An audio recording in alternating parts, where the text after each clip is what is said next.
Welcome to Matters Financial and Geopolitical from a Frontier. I trust you had a great Christmas, a terrific New Year, and you're raring to go.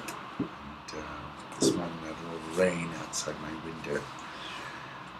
I like this photograph from Agence France Presse, making a splash. People watch fireworks during New Year celebrations on Copacabana Beach in Rio de Janeiro. And then this picture went viral. It's of a scene in Manchester, New Year 2016. Look at the detail in that photograph. It really is understandably why it went viral. Macro thoughts, my piece over the weekend, a financial markets compass for 2016. Once upon a time, a long time ago, when I was a young boy in Mombasa, I became convinced that time was non-linear, and that with an abracadabra I might be able to jump to the future and jump back to the present, of course. Subsequently that was made into a movie. Wayne Gretzky, the Canadian ice hockey star, said, "A good hockey player plays where the puck is. A great hockey player plays where the puck is going to be." So where's the puck going to be for investors? Let's first look at where the puck was in 2015. For investors who operate on the frontier, it has been a roller coaster ride. Frontier currencies had to face down the Obama dollar rally. That's a characterization that Mark Chandler gave it, which kicked off in 2013. Here in sub-Saharan Africa, we have seen some brutal moves. Mozambique's Metical down 34% last year. The Kwacha, Zambia's Kwacha, down 42.5% last year. The Rand down more than 20%. You do not need to be an actuarial scientist to appreciate that when you are taking these kinds of haircuts, you are essentially benched. Interestingly, the best performing currency in the world was a cryptocurrency, Bitcoin, but second was the Somali shilling, up 20%. The Seychelles rupee posted a 12.5% return, and Gambia and Burundi were also in positive territory. The Teflon shilling was close to scratch for the year when you account for the positive carry, that is the interest you receive from holding a shilling. Therefore, the first point to note is that investors need to be very cognizant of currency risks and have a currency overlay strategy. It is clear from the narratives attached to a record-beating 16 profit warnings at the Nairobi Securities Exchange, where foreign exchange impairments was a common lament that companies in Nairobi need urgently to consider currency risks. The best performing stock index anywhere in the world last year was the Jamaica Stock Exchange, which served up an eye-popping 88% return. And this was on par with the best return of an individual stock in Nairobi, which was Kakuzi, up 88.9%. By contrast, the poorest performance in sub-Saharan Africa was Lusaka, where the exchange slumped 44%. Throw in the free-falling Kwacha, and for each $100 invested in Zambia in 2015, you would have left at the end of the year with just $14. The BVRM exchange, which comprises member countries of the West African Economic and Monetary Union, ended 2015 up 18.49%. The only other index which closed up last year was the South African All-Share, which eked out 2.4% gain, but you've got to take account of the currency as well. Nairobi down 11.8%, the All-Share, NSE20 down 21.3%. Agricultural counters were the bull outliers, Kakuzi, as I said, up 88.9%. Sasini Tea and Coffee up 66.34%, Williamson Tea up 61.09%. This is a subject I've spoken about frequently, and the agricultural price moves revolve around the share price versus the net asset value discount. The share prices do not reflect land values as they are, and Sasini sold some land in order to prove that point. This discount narrowing has a lot further to go. Safaricom posted a rock-solid return of close to 20%. Portfolios will continue to remain structurally long. I think we've entered a period when we have to work harder for our returns. We need to be stock pickers and pick our spots. They didn't publish something, but I was bullish about the soft commodities. Given my overall view that the dollar will remain firm in 2016, it is worth keeping an eye on sub-Saharan African Eurobonds. They sold off big in the last quarter of 2015. Kenya's 10-year Eurobond topped 9% momentarily. I am very wary about the commodity-based Eurobonds, Zambia, Angola, Nigeria, and believe they exhibit the characteristics that Nassim Taleb wrote about in the Wall Street Journal, when he said the rule is investments with micro-Ponzi attributes, i.e. a need to borrow to repay, will be hit. Kenya's 10-year dollar bonds above 9% were as much a no-brainer as one-year treasury bills at around 23%. As I mentioned, the world's best currency was not the dollar or the Swiss franc, it was in fact Bitcoin. Below Bitcoin was a very strong dollar story. And then have a look at the best and worst performing assets. I'll put up some graphs so you can check out commodities, currencies, etc. The article that Nassim Taleb wrote was about financial risks of 2016 in the Wall Street Journal. Interesting point. First, worry less about the banking system. Financial institutions today are less fragile than they were a few years ago. This isn't because they got better at understanding risk, they didn't, but because since 2009 banks have been shedding their exposures to extreme events. Hedge funds, which are much more adept at risk-taking, now function as reinsurers of sorts.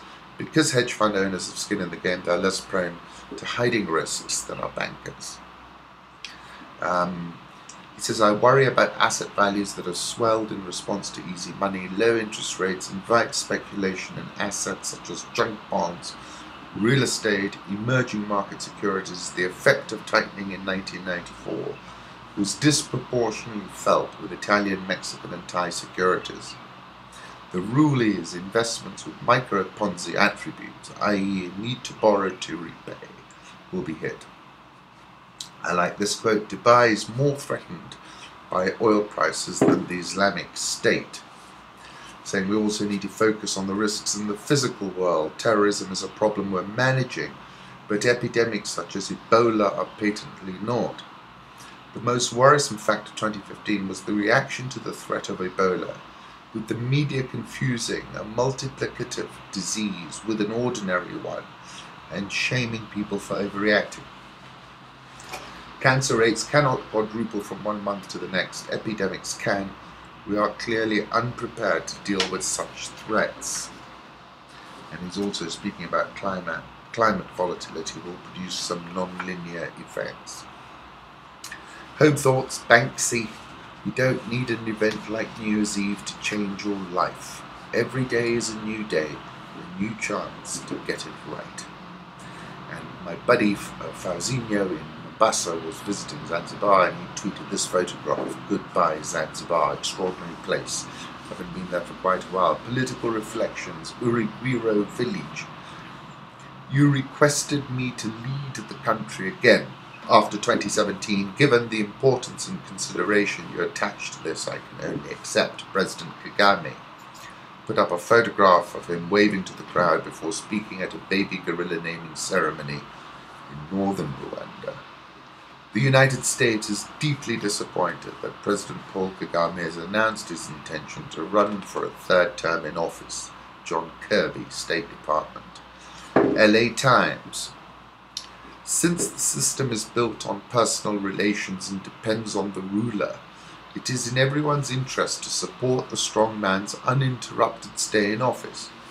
Nothing less than the survival of the patronized now depends on the survival of the patron.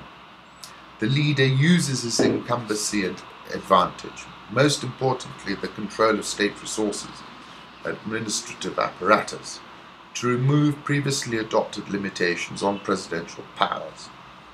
Normally, when the second term starts or some years before the term comes to an end, the incumbent ruler and his innermost circle start to think of ways to avoid a succession crisis that would put the system at risk of collapse. Look, a lot of debate about this issue. I think he is a special case, because you just have to look at what has been achieved since the genocide. It is very Maoist, I admit, but I think in achievement alone, you have to give people credit for that. And essentially, this situation is justified because of that. Now, what a lot of drama. Saudi Minister of Foreign Affairs Adel Al-Jubair speaks during a press conference in Riyadh. Saudi Arabia broke off diplomatic ties with Iran. He said Riyadh would not allow the Islamic Republic to undermine the Sunni kingdom's security, told the news conference that Iran's diplomatic mission and related entities in Saudi Arabia had been given 48 hours to leave. This is in reaction to the House of Saud executing prominent cleric Sheikh Nimr-al-Nimr in a mass execution, along with 46 others. I listened to a sermon which was pretty hard-hitting. You can listen to it in full, but if you don't want to, go to 5 minutes and 35 seconds. And he makes this point: either we live on this land as free men, or die and be buried as pious men. Fisk is asking an obvious question to be asked of the self-perpetuating House of Saud: have the kingdom's rulers gone bonkers? I'll put up a photograph of the Saudi Defense Minister bin Salman and Crown Prince and Interior Minister bin Nayef. Take you to another quote of Nimr: the roar of the word against authorities rather than weapons. The weapon of the word is stronger than bullets, because authorities will profit from a battle of weapons. Saudi authorities appear intent on continuing a bloody execution spree. That's Amnesty. Pedro da Costa, Saudi Arabia Embassy in Tehran, burns. I tweeted that I thought that the king and his defense minister are imperiling the kingdom. I think Nimr-al-Nimr is the match, and the kingdom is actually a tinderbox. Mohammed Gilan: no regime lasts forever, they all perish. The question is how they will depart. Mohammed bin Salman is leading Al Saud to an ugly end. Highly volatile situation. I don't think the oil market popped higher, but I think it will give away its gains, because the supply situation is so enormous. It's a deluge right now, so whether they have a spat or not, it's not going to make much of a difference. But the point is, it's a highly sensitive situation now. Putin demonstrates a judoka's aptitude for improvisation and exploitation of his adversaries' mistakes. I called him a geopolitical grandmaster last year, and I stand by that. Seymour Hersh interview talking about Assad, Obama and Kerry. That's on RT, have a look at that.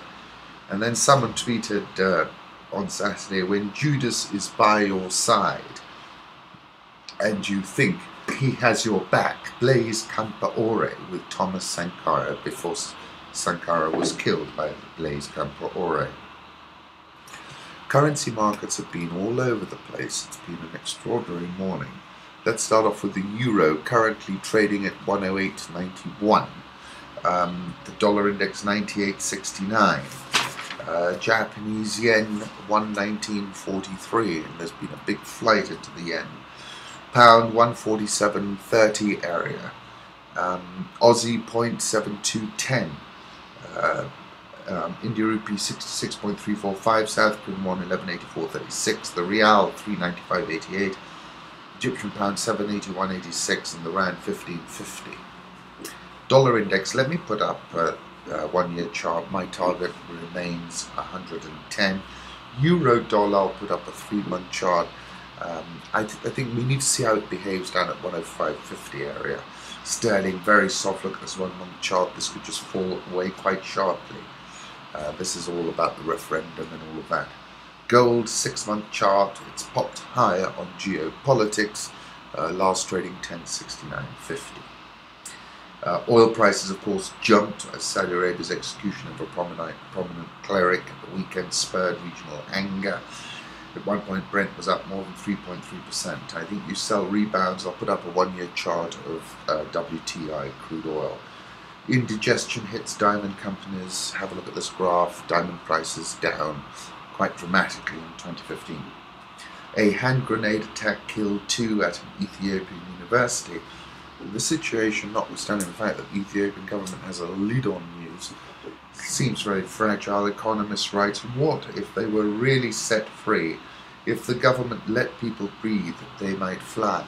Have a look at internet penetration, mobile money penetration. This is what the Economist is talking about. Africa's boom is over. This is an article that's caught everyone's attention in foreign policy. Saying in recent years, economists, publications alike have argued that Africa was on the threshold of an economic boom. Pointing to a decade of high growth and increased foreign investment, this argument held that the continent was finally on track to leave its long years of poverty and underdevelopment behind. Some even said that Africa could become part of the next global economic powerhouse, following in the footsteps of East Asia. This view never went entirely unchallenged, of course. In 2013, I argued that Africa's growth would not be real, lasting or beneficial for its people until it was based on industrialization rather than exporting raw commodities. I'll take you back to 584 days ago when I was at an IMF conference called Africa Rising, and I took a photograph of the poster and I said, Africa Rising, but no longer in the the rising tide is no longer floating all boats as it was in 2012 and 2013. David N.D., who's been hit with writing some hard-hitting articles, says in the Nation, in economics, what Magufuli is doing is signalling, and he is. South African all-share up 2.34% last year.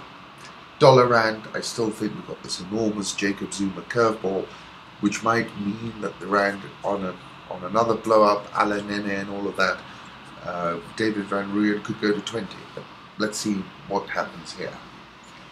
Egyptian stock market closed up 0.36% in the last trading session of the year. The Nigerian Naira down 10% year on year, but its fair price is a lot lower. Stock market fell 17% after a very sharp markup the last 2 trading sessions of the year. Forex reserves declined 15.61% to $29.13 billion by December 29. I admire what the president's trying to do, but I think his Achilles heel is his whole attitude to this FX rate. Ghana Stock Exchange Composite Index closed up 0.35%.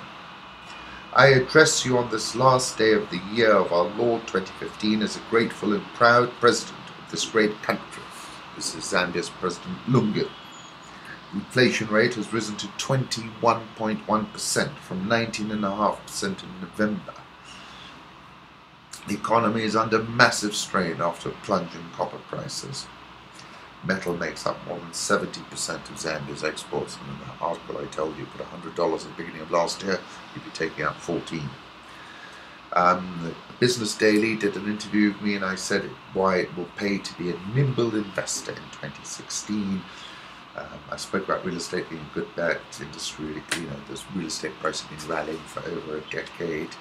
But I said real estate prices in many respects look fully priced. I would look for land-based opportunities because it's clear that devolution has been a catalyst for economic diffusion across the country. I said I think the stock market will certainly be higher at the end of 2016 than at the beginning of the year.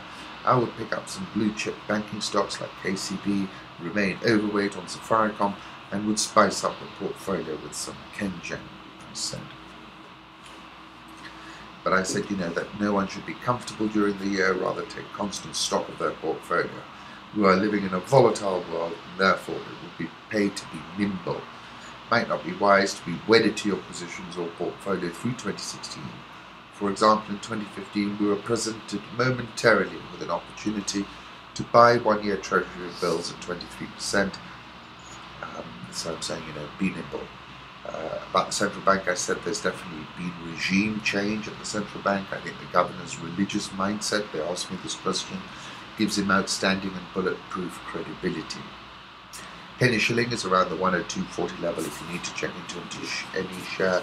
Just go to Rich Data and have a look. Once again, thank you for stopping by. Welcome back and wishing you a fantastic 2016.